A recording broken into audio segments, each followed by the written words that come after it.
তো বলছি কি, আজকে ছাড়ো না, কালকে করে দেবো রিলস। আজকে এত রাত্রি হয়ে গেছে, 12টা। একটা রিলস করে দিবি, তারপর যে শুবি। আমার ভালো লাগে না, এত রাত্রি হয়ে গেছে, তোমার এখন রিলস করা লাগবে? হ্যাঁ, আমি এখনই রিলস করব। কালকে একটু সকাল সকাল করবা। এখনই করব। এখন একটা করে দিয়ে তারপর যে শো। তারপর আমার অনেকগুলো রিলস করার আছে। ভালো লাগছে না। তোমার কোনো কিছুই ভালো লাগে না। তুই তোমার একা কাজ একা করলেই করো। তোমার ভালো লাগে না। একা একা করো তুমি। একা পারলে আর তোমাকে তেল মারি না। এটা তুমি করে দেবে।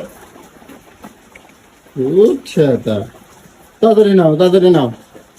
এখানে বসো চুপচাপ। বসো।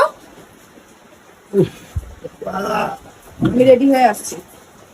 তাড়াতাড়ি নাও। তাড়াতাড়ি হবে না, সবকিছু তাড়াতাড়ি করবে না। আমার ঘুম পায় না। ঘুম পায় না, ঘুমাও গিয়ে। তোমার কেউ বলছে জোর করে রিলস করো? আমি